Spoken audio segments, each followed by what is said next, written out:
So, hello everyone. This is the new video right now. So, at the last time हमने देखा कि classes कितने type के होते हैं. हमने क्लासेस के टाइप्स देखे. उसको कैसे कॉल करते हैं हमने वो देखा. ठीक है. सो अब इस वीडियो में मैं आपको बताने वाला हूँ कि चार टाइप के आपका जो है वो ऑब्जेक्ट होता है. ऑब्जेक्ट कितने टाइप के होते हैं? चार टाइप के होते हैं. कौन कौन से होते हैं? पहला होता है लोकल, दूसरा होता है ग्लोबल, तीसरा होता है स्टैटिक, चौथा होता है डायनेमिक. ठीक है.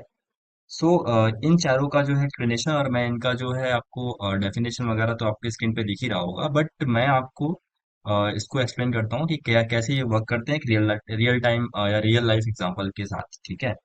So first of all, local object जो है हमारा वो क्या है? वो क्या होता है कि जैसे लोकल ऑब्जेक्ट वो होता है जो कि किसी फंक्शन के अंदर बनाया जाता है और सिर्फ उसी फंक्शन के अंदर एक्सेसिबल होता है. जब फंक्शन एग्जीक्यूट होता है तभी क्या करता है? ऑब्जेक्ट को बनाता है या तब ये ऑब्जेक्ट क्या होता है? बनता है. जब फंक्शन खत्म हो जाता है तो ये ऑब्जेक्ट क्या होता है? डिस्ट्रॉय हो जाता है. तो बेसिकली ये क्या होता है? शॉर्ट लाइफ्ड होता है. इसमें ये बहुत कम टाइम में क्या होता है? मतलब अपना इसका जो लाइफ टाइम होता है वो क्या होता है? बहुत कम होता है. और यानी कि इसका टेम्परेरी कैलकुलेशन, इसको हम लोग क्या कर सकते हैं? टेम्परेरी कैलकुलेशन के दौरान इसका यूज कर सकते हैं. ठीक है. सो जैसा कि इसमें एग्जांपल मैंने लिया है कि वो एक क्या हो रहा है जब आप लोकल ऑब्जेक्ट का इस्तेमाल करते हो तब उसी फंक्शन के अंदर क्या होता है वो रहता है. जैसे कि ये फंक्शन बनाया है मैंने, उसके अंदर एक लोकल ऑब्जेक्ट मैंने या लोकल वेरिएबल मैंने लिया, तो ये क्या होगा? इसी फंक्शन के अंदर इस्तेमाल होगा. जब ये फंक्शन या फिर जब इसकी फंक्शन की मेमोरी जब खत्म हो जाएगी तो ये जो मैंने वेरिएबल बनाया है ये भी क्या होगा? हमारा लोकल वेरिएबल जो बनाया है या लोकल ऑब्जेक्ट जो मैंने बनाया है ये क्या होगा? हमारा डिस्ट्रॉय हो जाएगा. ठीक है. सो बेसिकली इसका एक एग्जांपल ले लेता हूँ मैं. तो एग्जांपल इसका, रियल लाइफ एग्जांपल इसका ये है कि मान लीजिए जैसे कि आप एक किराने की दुकान पे गए हैं और वहां पर आप सिर्फ खरीदारी करने के लिए गए हैं. ठीक है. एक बास्केट आपने एक बास्केट उठा ली. ठीक है. जब आप दुकान में हैं तब तक बास्केट आपके साथ रहेगा, लेकिन जैसे ही आप दुकान के बाहर निकलते हैं बास्केट को वहीं छोड़ देता है. अब क्या बोलते हैं? अगर एक तरीके का अगर मैं रियल लाइफ या फिर एग्जांपल दूं तो आप डीमार्ट में जब जाते हो तो डीमार्ट में आप देखते हो कि वहां पे ट्रॉली बैग होती है. ठीक है. तो ट्रॉली बैग को लेकर जब आप खरीदारी करने के लिए जाते हो तो वहां पे आप सामान वगैरह तो ले लेते हो ट्रॉली बैग के अंदर, बट जैसे ही आप बाहर आते हो तो वो क्या करते हैं? अपना जो ट्रॉली बैग रहता है वो अपना वो लोग क्या बोलते हैं वहां पे से मतलब आप छोड़ के उसको तभी बाहर आते हो. ठीक है. तो ऐसे ही आपका लोकल जो है आपका लोकल ऑब्जेक्ट होता है कि जब तक आप उस फंक्शन के अंदर हो तब तक ये क्या करेगा? वर्क करेगा. जैसे ही फंक्शन के बाहर जाओगे वर्क करना क्या हो जाएगा? बंद हो जाएगा. ठीक है. सो इसमें मैंने आपको डेफिनेशन दिया हुआ है. डेफिनेशन आप देख सकते हो कि local object are declared inside the function और block and can only be accessed within that scope. They are created when the function or block is entered and destroyed when they exist. ठीक है.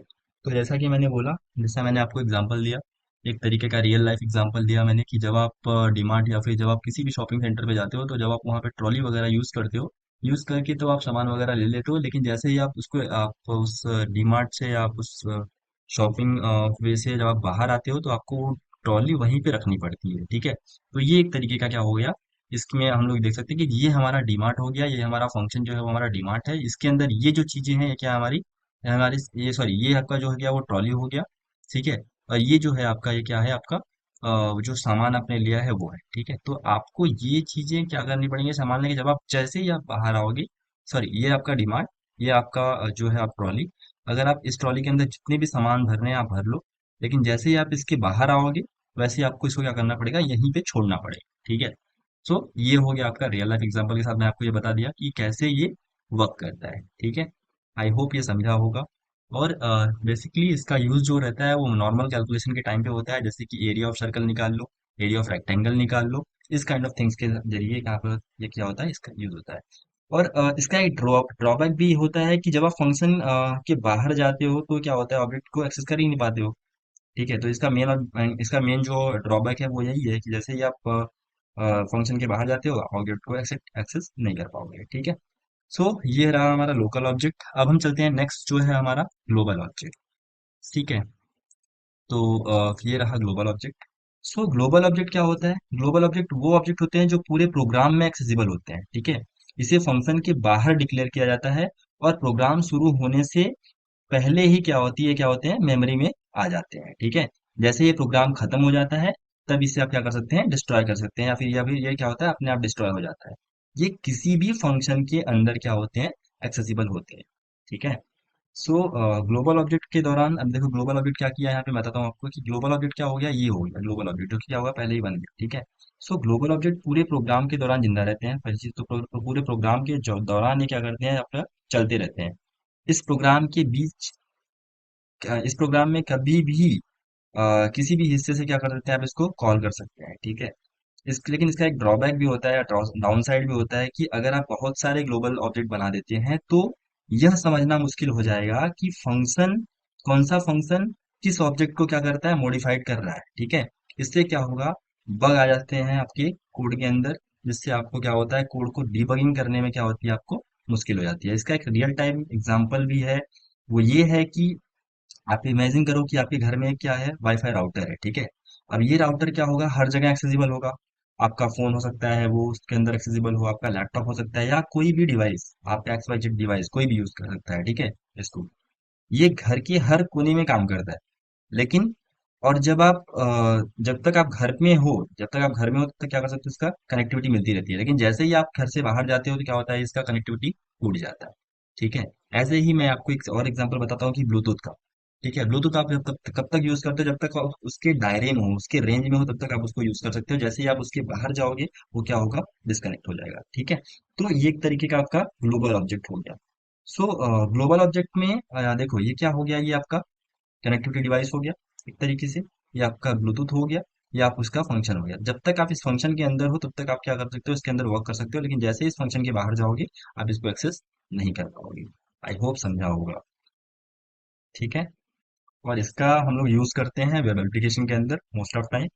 इसका भी drawback है। इसका drawback ये है कि ग्लोबल ऑब्जेक्ट का सही इस्तेमाल हमें तभी करना चाहिए जब हमारा ग्लोबल ऑब्जेक्ट क्या होता है, जब हमें वाकई ग्लोबल ऑब्जेक्ट की जरूरत होती है, तब इसका इस्तेमाल करना चाहिए। ठीक है। जैसा कि मैंने बताया कि कोड में डिबगिंग आ सकती है, बग करने में प्रॉब्लम आ सकता है। अगर आप बहुत सारे ग्लोबल ऑब्जेक्ट बना देते हो, तो उसके उसका फंक्शनिंग जो रहता है वो क्या होता है, हमें यही नहीं मालूम पड़ता कि कौन सा फंक्शन है और किस ऑब्जेक्ट में क्या करना है, हमें मॉडिफाइड करना है। ठीक है। सो आई होप समझा होगा। फिर चलते हैं नेक्स्ट पार्ट में। जो नेक्स्ट पार्ट है वो है आपका स्टैटिक ऑब्जेक्ट। तो स्टैटिक ऑब्जेक्ट क्या होता है, स्टैटिक ऑब्जेक्ट एक स्पेशल तरीके का ऑब्जेक्ट होता है, जो कि फंक्शन के स्कोप में बनाया जाता है। लेकिन उसकी लाइफ फंक्शन जो होती है, या फिर उसका जो फंक्शन लाइफ होता है, वो क्या होता है, मल्टीपल कॉल करता रहता है, मल्टीपल कॉल के बीच क्या होती है, बनी रहती है। स्टैटिक ऑब्जेक्ट सिर्फ एक बार इनिशियलाइज होता है, और जब तक चलता है, जब तक कि प्रोग्राम खत्म नहीं हो जाता। ठीक है। ठीक है। और फंक्शन में ये क्या होता है, इसमें इसको क्या करता है, मल्टीपल कॉल के बीच में अपनी वैल्यू को करता है, रिटेन करते रहते हैं। ठीक है। अब इसका एक एग्जांपल है, रियल लाइफ एग्जांपल इसका एक ये है कि जैसे समझ लो कि मान लीजिए कि जैसे कि एक पिगी बैंक है। ठीक है। जो हमेशा आपके पास आपके पैसे को क्या करता है, जमा रखता है। जब भी आप उसमें पैसे डालते हैं, वो उन्हें क्या करता है, रिटेन करता रहता है। ठीक है। और आप कितनी बार भी पैसे डालो, वो हमेशा वहीं पर रहता है। जब तक पिगी बैंक तोड़कर उसे खाली नहीं कर देते आप, तब तक अलग अलग समय पर उसमें पैसे डालते रहते हैं, लेकिन वो हमेशा आपके बैलेंस को याद रखता है। ठीक है। पिगी बैंक आपने देखा होगा कि जब आप जितने भी पैसे आप उसमें डालते रहते हैं, वो क्या करता रहता है, उसको काउंट करते रहता है। तो एक तरीके का स्टैटिक ऑब्जेक्ट यही होता है कि आप पिगी बैंक की तरह इसको क्या कर सकते हो, यूज कर सकते हो। ठीक है। सो देखो यहाँ पे जैसा कि ये है आपका, इसने क्या किया, स्टैटिक वेरिएबल बना दिया। स्टैटिक वेरिएबल बनाने के साथ इसने क्या किया, जीरो दे दिया। और स्टैटिक वेरिएबल में इसने क्या किया, एक ये डाल दिया, पिगी बैंक डाल दिया, पिगी बैंक है इसमें को। ठीक है। अब ये क्या करेगा, इसको काउंट करते रहता है, काउंट करते रहता है, काउंट करते रहता है। ठीक है। कि how many time it called, कि ये कितनी बार क्या हुआ है, कॉल्ड हुआ है। ठीक है। सो आई होप स्टैटिक ऑब्जेक्ट भी आपको समझा होगा। सो हम चलते हैं अब नेक्स्ट पे, वो है हमारा dynamic object. So before that, static object का एक और चीज है इसके अंदर, मैं आपको बताता हूँ। स्टैटिक ऑब्जेक्ट का एक ड्रॉबैक होता है कि आप अगर इसको बहुत ज्यादा यूज करते हो ना, तो मेमोरी कॉम्प्लेक्सिटी इसकी क्या होती है, बढ़ जाती है। ठीक है। क्योंकि क्या होता है, काउंट करके हमेशा बढ़ाते रहता है ना, तो इसके लिए क्या होता है, मेमोरी कॉम्प्लेक्सिटी क्या होती है, इसकी बढ़ जाती है। तो जो नेक्स्ट पार्ट है वो है हमारा डायनेमिक ऑब्जेक्ट। ठीक है। सो डायनेमिक ऑब्जेक्ट पे चलते हैं हम लोग। तो डायनेमिक ऑब्जेक्ट क्या होता है कि ये वैसे ऑब्जेक्ट होते हैं जो कि रन टाइम में बनाए जाते हैं, और इन्हें हम मैन्युअली मेमोरी से एलोकेट करते हैं। ठीक है। जब आपका काम हो जाता है, तब मैन्युअली मेमोरी को हमें क्या करना पड़ता है, डिलीट करना पड़ता है। इसका फायदा यह है कि मेमोरी एलोकेशन बहुत फ्लेक्सिबल हो जाता है इसके साथ, इसके दौरान। ठीक है, आप जितनी मेमोरी आप चाहो उतना एलोकेट कर सकते हो। जितनी आपकी जरूरत हो उतना आप क्या करो, इसको रखो।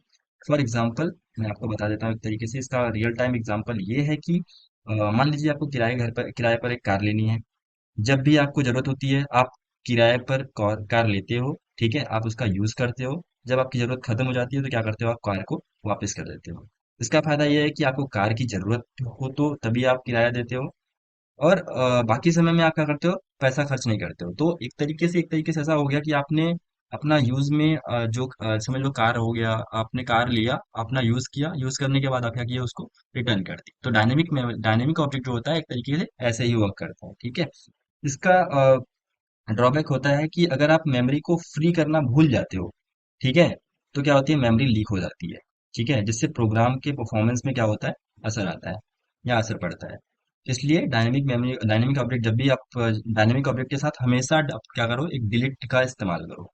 ठीक है, उससे क्या होगा, देखो यहाँ पे डायनेमिक ऑब्जेक्ट जब उसने बनाया तो उसमें क्या किया, उसने डिलीट का इस्तेमाल किया। तो इससे क्या होगा कि आपकी मेमोरी स्पेस जो होगी हमेशा खाली रहती रहेगी, और आप इसका क्या करते हो, यूज कर देते हो इजीली, जैसा कि मैंने आपको एक एज एग्जांपल के रूप में बताया। ठीक है, so thanks for watching this video. ये हो गया आपका ऑब्जेक्ट। अब हम मिलेंगे जो नेक्स्ट वीडियो में, उसमें हम लोग अगले पार्ट को देखेंगे कि क्या होता है। So thanks for watching this video, चलते हैं, बाय बाय।